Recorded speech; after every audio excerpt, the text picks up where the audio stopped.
Hoje eu estou aqui com Gabriel Rapelo, fisioterapeuta intensivista. Obrigada por ter vindo. Eu que agradeço o convite, muito honrado de estar aqui. Obrigada. Participando e vamos falar sobre a sua profissão, né? Sim. Porque o que é ser um fisioterapeuta intensivista? Bom, a fisioterapia ela tem várias áreas de atuação, né? A área em que eu me especializei é atender os pacientes que estão internados na UTI, na unidade de terapia intensiva. O fisioterapeuta intensivista, ele trabalha desde a condição mais grave dos pacientes dentro da UTI, quando eles estão utilizando respiração artificial, até o momento em que ele sai e vai ter continuidade do seu tratamento lá na enfermaria, por exemplo. Então a gente trabalha com o intuito de minimizar a sequela que existe quando ele interna na UTI. A gente costuma dizer o seguinte, antigamente quando o paciente saía da UTI vivo, aquilo bastava, né? E hoje em dia a gente vê que na verdade não, a gente acaba entregando o paciente para a sociedade numa condição muito ruim. Então a fisioterapia, ela cresce nesse sentido, né, em minimizar as sequelas que o paciente desenvolve, sequelas neuromotoras, dificuldade de caminhar, de fazer as atividades do dia a dia.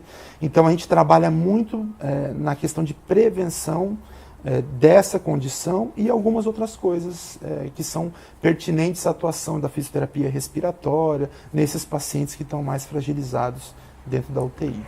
Então, já aconteceu, por exemplo, de uma pessoa ter um risco de perder a vida e você entrou para fazer uma fisioterapia nele e conseguiu que ele sobrevivesse? Sim, isso acontece constantemente. Isso até me emociona, viu?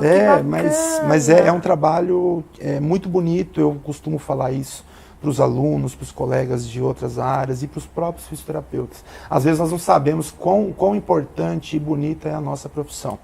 E sim, resgatar vidas, sim, muitas vezes nós somos chamados no pronto-socorro para prestar o atendimento, para evitar que aquele paciente sofra a intubação, então nós utilizamos alguns recursos que nós chamamos de terapia ventilatória. A gente vive muita coisa dentro da UTI, a gente vê cenários horríveis, né? E a gente vivencia muitas vezes aquela condição do paciente que estava desacreditado, uma condição muito grave, e a gente vê coisas impressionantes acontecendo, verdadeiros milagres, do qual a gente faz parte. Nós somos também um grupo de profissionais que está atuando dentro da unidade para melhorar, para salvar e para reabilitar a vida daqueles que passam por lá, né? E quando você se formou, você teve que fazer uma pós-graduação nessa área? Sim, existem várias pós-graduações voltadas para a área de fisioterapia cardiopulmonar, hospitalar e fisioterapia em terapia intensiva, foi o que aconteceu.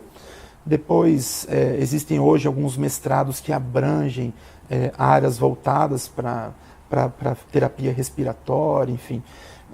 Então a gente trilhou esse caminho de fazer a especialização, o mestrado, e estamos aí há um pouco mais de 12 anos trabalhando com essa área que é tão apaixonante, que me deixa motivado todos os dias. Você sabe que às vezes eu sou muito emotiva, né? Eu também. Mas só de ouvir você falar que, embora você sofra muitas vezes, né, com o paciente, depois você tem a alegria, a recompensa de ver que salvou vidas, né? Sim. Então isso é uma coisa que não há dinheiro que pague, vamos dizer verdade. a verdade. A gente se emociona muito no relato dos pacientes, dos familiares, né? Nós temos um trabalho muito importante para ser desenvolvido e principalmente naquele paciente que é acometido pela fraqueza adquirida na UTI e que sai com uma sequela importante. Então, ele tem a continuidade do trabalho dele dentro do hospital.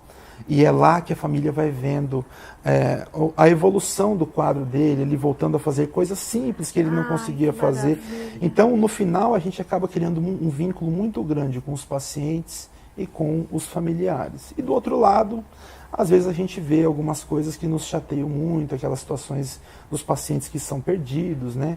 É uma coisa que comove, mas eu vou te dizer que a gente vai criando uma certa casca. Porque é preciso criar uma certa casca, você vai aprendendo a lidar com com a perda, com o sofrimento, só que não se pode nunca perder a sensibilidade, né? Então existe uma linha tênue entre você conseguir separar as coisas para que aquilo não te traga problemas no seu dia a dia e para que você consiga também, não perca a sensibilidade, aquilo que é tão importante, né? Uma característica tão importante do ser humano e que faz toda a diferença na hora que a gente está fazendo o tratamento para o paciente, né? Eu tenho entrevistado vários médicos, né? E eu nunca soube, você vê, às vezes não sei se você aí sabia disso, né? Que a gente pensa que o fisioterapeuta, além da estética, né? Sim, é muito forte hoje. Muito forte. Também a gente sabe que nos hospitais tem fisioterapeutas e a gente pensa que é uma coisa assim, mais motora, né? Sim. Mas como você está dizendo, mexe com o pulmão, com a respiração, com a parte vital da pessoa. Mexe com a parte vital e também com a condição neuromotora. É uma especialidade menos divulgada, né? A gente vê na televisão, é comum a gente ver algumas abordagens, né, mostrando a reabilitação do doente neurológico ou do atleta, né, ou até mesmo, como você falou, no caso da estética, e a parte da cardiopulmonar, da terapia intensiva, da fisioterapia hospitalar, ela é realmente um pouco menos divulgada do que deveria, e é tão importante quanto. Para encerrar, sim, porque eu vou ficar aqui com você, você vai voltar ainda, viu? Vamos. Um exemplo, assim, uma criança está se afogando na piscina. Uhum. Aí os pais geralmente tentam alguma coisa, chamam o bombeiro, né? A disponibilidade de se chamar nesse momento, acho que também ajuda, né, ou não? Sim, se nós estivermos próximos, você diz? Sim. Sim, pode chamar? É claro que o ideal é sempre chamar um socorro médico, né? Tá. Então, você tem o SAMU, você tem o bombeiro, aquilo que for mais viável rápido, né? na região em que você reside, em que você está, enfim. Né? Mas com certeza, fazer algumas técnicas de salvamento, alguns profissionais têm esse treinamento. Veja, existem profissionais que eles são especialistas na área do esporte ou na área e que muitas vezes eles não têm o treinamento devido para esse tipo de situação. Então, o mais importante é que quando você acione um profissional por uma situação de emergência na piscina, um engasgo, alguma coisa desse tipo, sim, é que ele faça aquilo que ele tem realmente segurança para fazer, né? Porque muitas vezes acontece de tomar algumas providências e acabar causando piora do quadro. Então, a gente tem que ter esse discernimento de saber aquilo que pode ser feito e aquilo que não pode.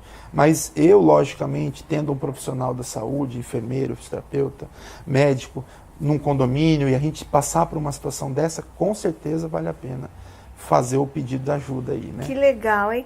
Você pode deixar o seu contato? Claro, eu vou deixar a página da minha empresa, que é www.pulmonar.com.br. O pulmonar ele é com 2 L's, tá? Então, www.pulmonar.com.br. Nós estamos no Facebook também, né? Então é só seguir a Pulmonar, assistência fisioterapêutica especializada. Estamos no Hospital da Cacemes, né? Então, se precisar de alguma coisa, é fácil nos localizar lá também. Perfeito. Gostei do nome, viu, Pulmonar? Pulmonar, com 2 L's. Não é legal? Como sobrenome, o Rapelo. Muito bacana, viu? Porque sem pulmão você também não vive, não né? Vive. Sem coração, sem pulmão. Então, é vital. Pulmonar é vital mesmo. É vital. É para melhorar a respiração. Olha, depois dessa entrevista maravilhosa, nós vamos relaxar, porque você nos deu toda a dica de como viver bem, né? É verdade. Através da fisioterapia. Mas a Denise vai ensinar pintura em tecido, que é uma terapia, né? É verdade. Você é fisioterapeuta, é uma terapia. Você fazer um artesanato sempre ajuda, né?